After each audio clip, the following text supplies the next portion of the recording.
Nah, oke, assalamualaikum warahmatullahi wabarakatuh. Ini di cafe Zam Zam di daerah Halim. Wah, ini sambil ada musik ya di backgroundnya teman-teman. Jadi mungkin konten ini nggak akan bisa dimonetize. Nggak apa-apa. Yang penting kita mau siar ya. Nah, sekarang lagi bersama Bang Yahya Rashid, ya, penasihat hukum, kuasa hukum, dan Bang Hanan yang punya channel juga YouTuber. Kita sebenarnya semuanya YouTuber. Tapi hari ini kita baru habis sidang ya teman-teman. Sebenarnya saya juga bingung ini sidang apa. Ini emang terdakwanya Pak SK Budi Harjo dan istrinya. Ya, mereka adalah korban dari mafia tanah sebenarnya. Tapi mereka sekarang dituduh memalsukan dokumen. Tapi saya juga bingung kenapa ini sidang apa sih sebenarnya, karena nggak kelihatan tuh apa yang dipalsuin. Tapi nanti semua akan dijelaskan oleh Bang Yahya Rashid sebagai kuasa hukum dari Pak Budi Harjo dan istrinya terkait kasusnya. Tapi yang menarik adalah hari ini saksinya itu bernama, kalau nggak salah, Mahatmanto. Dia adalah saksi pelapor. Dan jadi dari 5 saksi yang dijanjikan oleh jaksa penuntut umum untuk hadir, yang hadir itu cuma saksi pelapor 1 orang. Namanya kurang lebih siapa? Pak Mahatmanto gitulah. Dan dia adalah advokat yang melaporkan Pak Budi Harjo dan istri ke Polda Metro Jaya. Wah, itu ceritanya seru teman-teman. Dan teman-teman bisa lihat di link live streamingnya yang ada di channel ini juga. Jadi kita live streaming full dan di sana bisa kelihatan betapa, ini menurut saya ya, betapa kikuknya dan gak pedenya saksi pelapor itu. Tapi langsung aja kita tanya ke Bang Yahya, apa sih intinya dari hasil sidang hari ini, Bang? Ya, makasih. Assalamualaikum warahmatullahi wabarakatuh. Waalaikumsalam. Para pemirsa yang kami hormati, tadi telah kita mengikuti sidang pembuktian dari kasus kriminalisasi Ketua FKMTI Forum Korban Mafia Tanah, Saudara SK Budi Harjo dan istrinya. Dalam hal ini sebenarnya dia sebagai korban, ya, dia sebagai korban pembeli tanah yang beritikat baik. Tetapi nyatanya ketika dia membuat laporan, dia telah dianiaya oleh PT SSA dan dicuri kontainernya sebanyak 5 buah beserta isinya, dan perampasan lokasinya seluas 10.259 meter persegi, ya.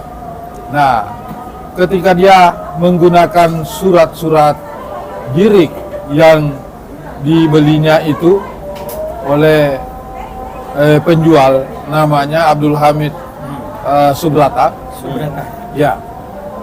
Nah, ketika itu dia membeli dengan suatu PPJB. Nah, karena surat tanah itu belum berbentuk sertifikat sehingga dibuat PPJB. Tapi sudah PPJB lunas. Jadi nanti tugasnya penjual itu hanya menyerahkan dalam bentuk sertifikat. Nah, dia beli pada tahun 2006 dan kemudian diuruk karena tanah itu berbentuk empang, kalau orang Bugis itu empang, ya, tambak. Jadi diuruk sama masih rawa-rawa, diuruk oleh Pak Budi Harjo, kemudian dipagar dan ditempatkan kontainernya di situ.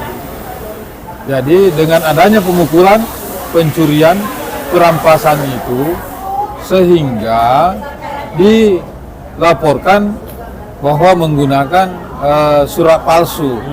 Padahal surat girik yang dibeli oleh Pak Ahmad Subrata itu sangat jelas legalitasnya, karena sudah diverifikasi oleh Menko Polhukam. Staf Menko Polhukam langsung ke kantor camat, ke kelurahan, ya.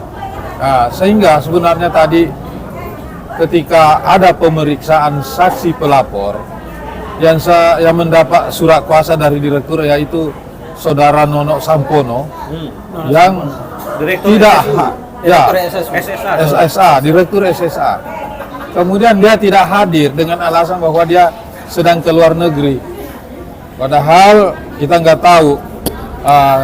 Kami khawatir sebenarnya dengan ketidakhadiran 5 orang saksi yang diminta untuk hadir dan janji dari penuntut umum, jaksa penuntut umum, untuk menghadirkan saksi-saksi secara tepat waktu, ternyata hanya yang hadir cuma 1. Orang. Nah, tadi pelapor itu sebenarnya dia hanya mendapat surat kuasa dengan hanya berdasarkan dengan data-data fotokopian dan banyak sekali bukti-bukti yang dia tidak tahu, tidak paham. Jadi enak sekali sekarang kalau kita ada tidak cocok dengan orang, yang penting kita bikin laporan saja dan berkolusi dengan penyidik dengan jaksa. Yang disuruh melaporkan adalah karyawan. Ya Yang sudah nggak ngerti melaporkan apa-apa. karyawan, dia tidak mengerti seluk-beluknya apanya semuanya. Jadi sudah jelas-jelas lah itu tadi, karena ada untungnya juga sebenarnya dia tidak karyawan yang disuruh, karena tidak mengerti. Ya, dia bisa secara polos tadi menyatakan bahwa lokasi yang diserobot itu, yang dirampas, yang dibangun oleh PT SSA itu betul-betul hanya dia beli dari PT BMJ. Boleh dijerat sebenarnya dengan pasal 480 sebagai penada, karena dia tahu bahwa sebelum dia beli ada perkara antara Hamid Subrata dengan PT BMJ, ya, ada dan dimenangkan oleh Pak Hamid Subrata. Tapi karena ini mungkin kekuasaan daripada keuangan daripada PT BMJ, akhirnya dilapor kembali dengan perkara yang sama, ya kan? Itu seharusnya kan tidak boleh dilaporkan kembali, dan memang aneh di negara ini kalau seperti itu. Suatu putusan pengadilan negeri, ya, harusnya dibatalkan dengan putusan Di atasnya. peradilan yang lebih tinggi, yaitu dalam hal ini pengadilan tinggi atau Mahkamah Agung. Tapi ini dibatalkan sendiri oleh pengadilan negeri yang sama. Dan dilakukan penangkapan terhadap Hamid Subrata. Nah, penangkapan itu dalam rangka menekan dia supaya tidak melakukan lagi banding. Karena dia kalah, ya, dikalahkan, akhirnya dia banding, baru langsung ditangkap. Jadi dalam keadaan tertekan. Nah, sementara Hamid Subrata ini sudah tidak punya lagi legal standing untuk melakukan perdamaian, bikin komitmen dengan pihak lain, dengan siapapun juga, karena sudah beralih kepada Pak Budi Harjo. Nah, ini tadi itu betul-betul saksinya menunjukkan sebenarnya simpel ini perkara. Kita kembalikan kepada sertifikat yang mengklaim bahwa lokasi itu adalah SHGB 1633. 1633 itu cacat hukum karena tanah itu dibeli oleh PT SSA dengan bukan beritikat baik sebenarnya, karena dia tahu ada perkara. Yang kedua, dia tidak melakukan cross check. Sertifikat itu atas nama BMJ ini sebenarnya harus diperiksa. Harus diperiksa sebenarnya, itu ditelusuri dasarnya penerbitan sertifikat itu. Iya, makanya jadi 1633 itu terbit pada tahun 1997 atas nama PT BMJ. Sementara PT BMJ sendiri itu akte pendiriannya itu tahun 1982. Jadi ada 5 tahun selang waktu. Terbit anak dulu dengan induk, daripada induk baru terbit induknya. Ya kan, kalau manusia lahir dulu anaknya daripada ibunya. Duluan lahir anaknya daripada ibunya. Nah, sekarang hukum apa yang harus sebenarnya dilakukan? Nah, itu mengada-ada oleh penyidik, dituduhlah pemalsuan. Seandainya benar pasal yang dituduhkan itu 263 betul, taruhlah sebenarnya surat-surat Girik 1906 Cengkareng Timur dan 5047 itu betul palsu. Tidak ada alasan pembenar dan alasan pemaaf yang bisa menjerat Pak Budi Harjo dengan istri. Karena dia membeli. Girik itu terbit jauh sebelum dibeli oleh Mereka. transaksi oleh Pak Budi Harjo. Nah, padahal sesuai dengan surat keterangan camat, lurah, dan hasil pengecekan staf Menko Polhukam ya di lapangan karena sudah digelar di situ, ya itu semuanya sah. Jadi yang sebenarnya membuat palsu ini adalah penyidik dan jaksa penuntut umum. Bisa Iya. ke sana ya. Iya, sekarang surat-surat asli ada sama Pak Budi. Kalau memang seandainya dia palsu, kan sudah pernah disita dari tahun 2010 sampai 2015 baru dikembalikan. Kenapa dikembalikan? Dan masih asli semuanya. Maaf saya potong sedikit Pak. Tadi kan kita lihat di itu Bang Haji ya. Kita lihat di persidangan bahwa memang Pak Budi bilang bahwa yang anehnya ya kan surat Girik ini yang diperkarakan surat Girik yang punya yang sudah meninggal semua. Meninggal yang semua. hidup kan mohon maaf ya tinggal 2 ya. Ada 2 ya Pak ya. Betul ya? Satu. Ya. Satu apa 2? Dua ya Dua kan? orang ya. Nah 2.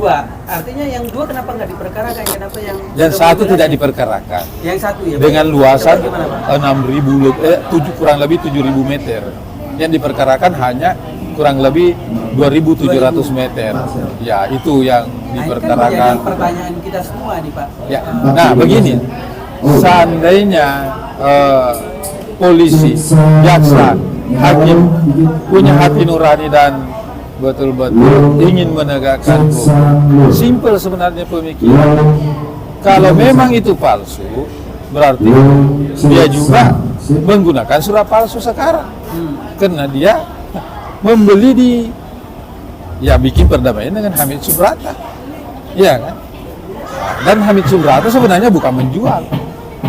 Terpaksa dia. Karena dia bikin perdamaian karena dia ditahan dalam penjara.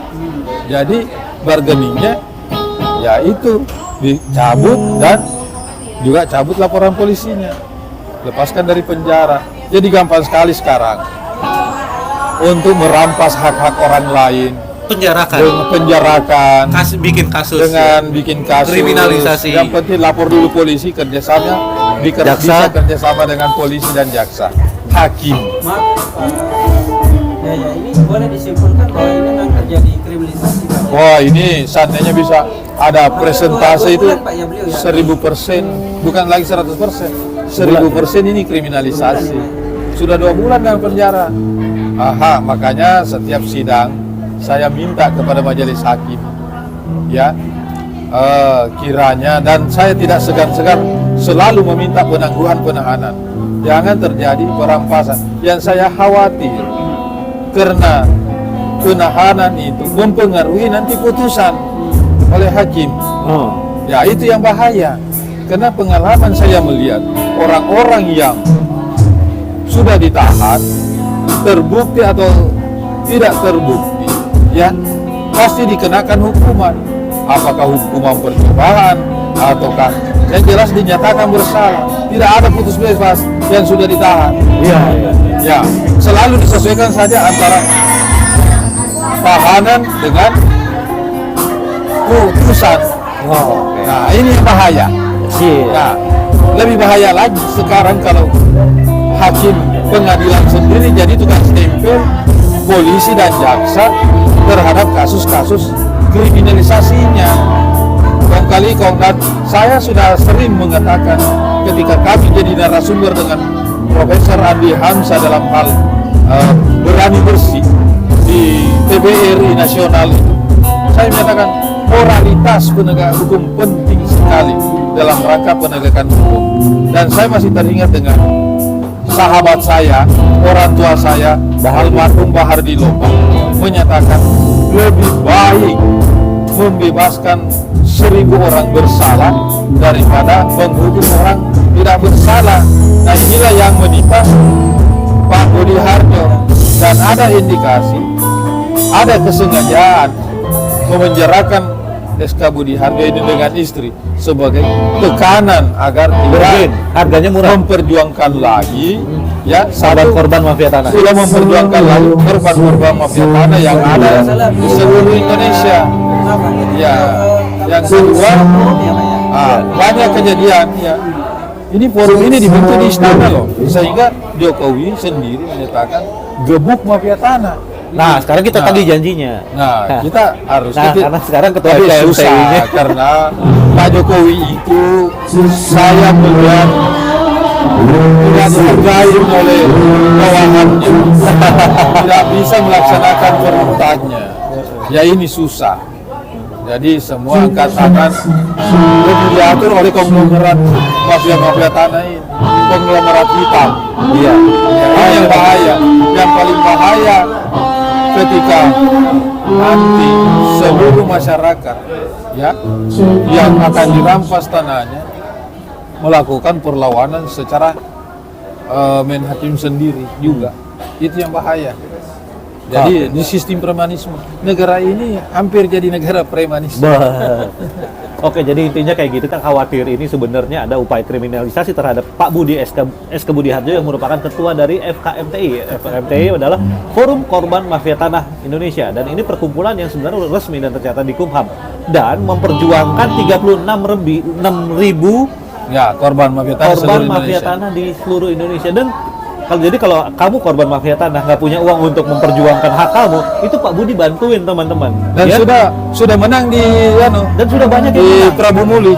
Kemarin sudah ada perkara, sudah beberapa perkara. Nah, Pak Budi ini banyak membantu korban mafia tanah, dan mungkin itu yang membuat beliau sekarang dimusuhi oleh target oleh, kamu bisa jawab sendiri. Nah, kita menunggu, kita yakin ya Bang, Pak Jokowi itu bijaksana dan punya komitmen kuat untuk memberangus mafia tanah. Ayo Pak Jokowi, kita bantu. Bapak kita support Pak Jokowi. Masih saksi.